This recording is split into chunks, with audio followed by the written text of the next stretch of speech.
Investigating Le Chatelier's principle. This investigation will take advantage of your knowledge of Le Chatelier's principle. It may also deepen understanding of equilibrium in general.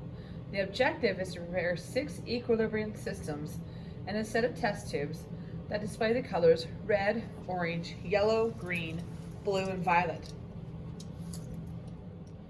A bit about Le Chatelier's principle.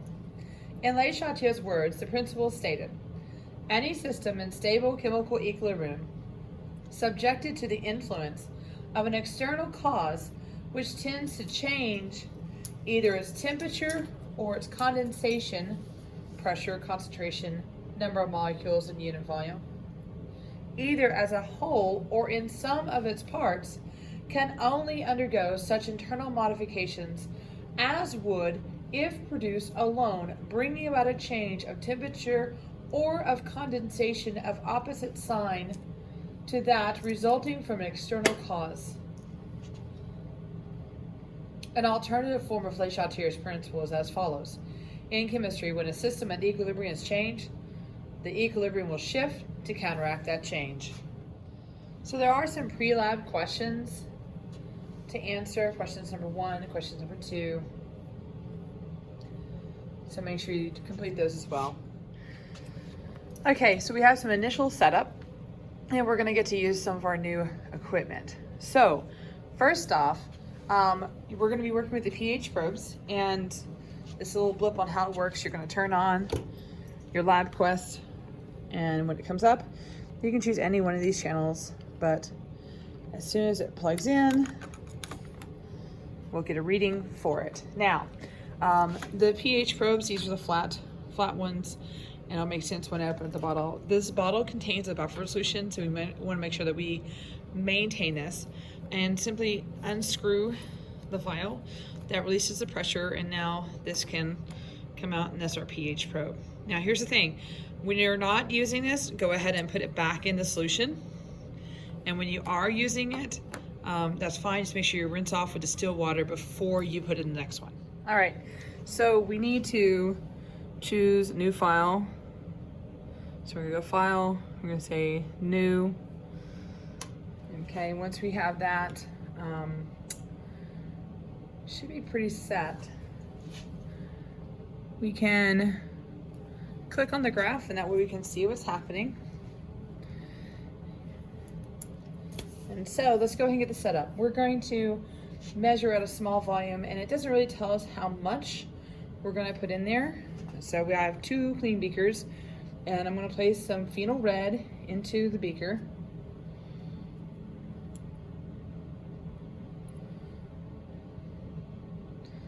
And we're gonna have to have enough so the pH sensor can sense it.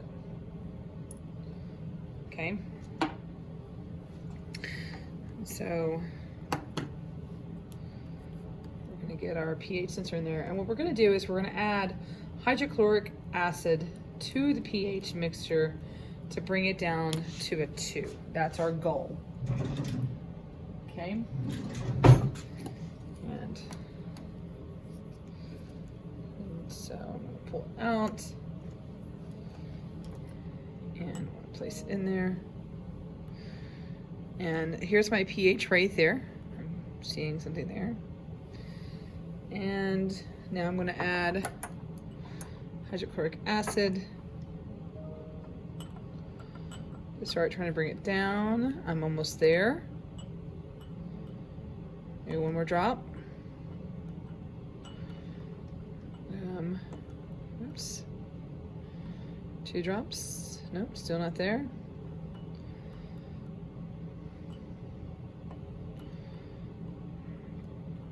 And you just keep adding until you reach the 2. All right. Now, when you get to this point here,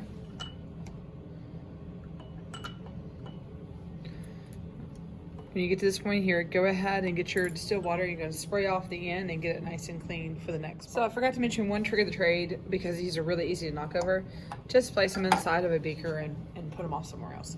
So now I'm doing my second part, which now I'm going to use sodium hydroxide, and I'm going to bring it down to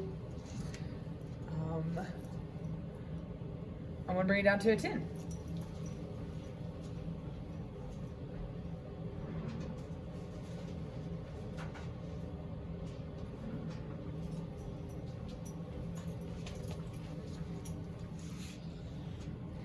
So I put my phenol red in there, and we're gonna place our pH probe in there. And let's get it settled first. And if you don't like this view, you can always go back and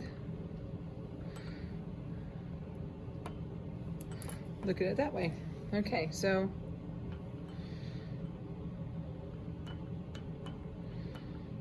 oh, that happened real quick. Nice. Okay, a little bit over.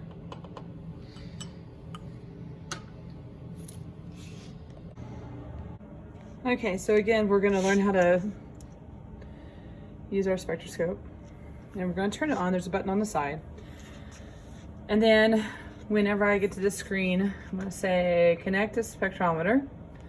And it sees my spectrometer. And we'll allow it to start connecting.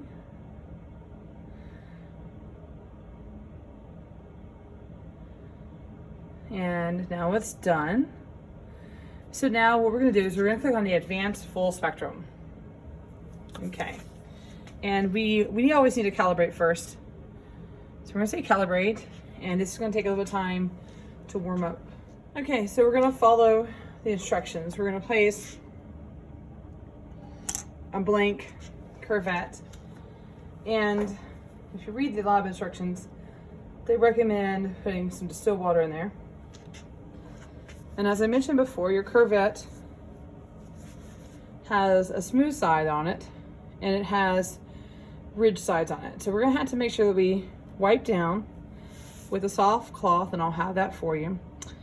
And we're gonna insert with the smooth side this direction. And we have it 3/4 away, that way it has enough liquid all the way to the rim here so the light goes through there.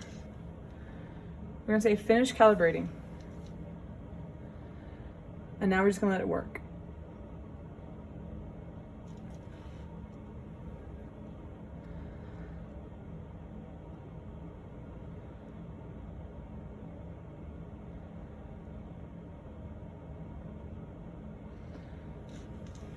All right. So what we're gonna do, the first one we're gonna do with our blank still in there, we're gonna say collect. And then all of a sudden it's gonna pop up with some data. And hopefully, it doesn't look like much, right? Kind of like, okay, that's cool. So when we think we're done, we're gonna say stop.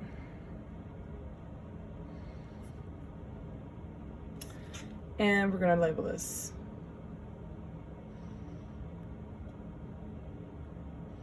Let's just call this a blank. All right, we're gonna move this one. And I'm gonna start with, I made a copper chloride solution because it's on the blue side of things. So I'm gonna wipe mine down. I'm gonna stick it in here. Oops, I almost did it wrong. I'm gonna say collect. It's automatically gonna go ahead and get you a data set too. It's very quick with the data. This looks good because I had a blue solution and I don't have much blue color here, but I have a nice peak here in the red. Perfect. So we're gonna say stop. And then I'm gonna name that three buttons. And we're gonna call that copper 2 chloride.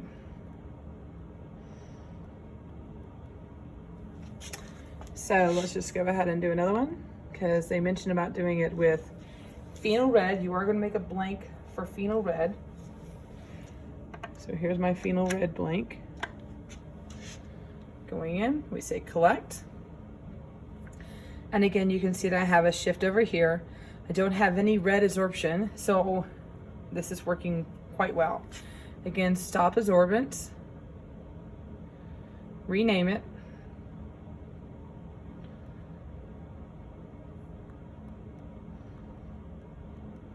All right, So then I'm just gonna go ahead and finish off with the other two. This was the hydrochloric acid run, where I had a slightly orange color. We're gonna say collect. And like I said, it was slightly orange. So again, it just collected. There's no orange color here. You can see how the graph has shifted. So this is looking really good. So this is what you're gonna be doing with your lab. And this is telling us about what colors are being absorbed versus what colors are being emitted or being seen. Okay, so I'm gonna call this HCl. I know that's not typed correctly. And then I have my last run, which is the sodium hydroxide. Press collect. And I have numbers that came in but what should happen is I should end up with a graph that shows me where my color is being absorbed at. And the absorbance over here is also indicating how much color is getting absorbed. So that could also be how dark it is, how light it is. All right, if I wanted to look at one specifically, like I want to check out what the sodium hydroxide is supposed to look like, I can come over here, tap on absorbance, and then I can get all the other ones off. And now that is my sodium hydroxide phenol red. So when you finish your runs, make sure that you save your runs, okay? Do make sure you save them. That way you have access to the data later on, okay? So what exactly are you doing? Well, the objective mentioned that your job is to try to produce a peak for every color of our visible spectrum. And so I'm going to give you an arsenal of material, and it's your job to figure out how to get something that is showing a peak for green, or a peak for red, or a peak for blue. And you're going to have to work on that, right? And the whole idea is you're going to take a substance and you're going to react it with something else, and it's going to shift into another color, and that color is going to give us the absorbance spectrum that we're looking for. So this lab is not one that's written up and has detailed procedures. This is one rather that you guys are going to have to figure out how to make it work. The first part of the lab is learning how to work the spectrometer and how to get it graphing and stuff, and after that it's on you to make your procedures.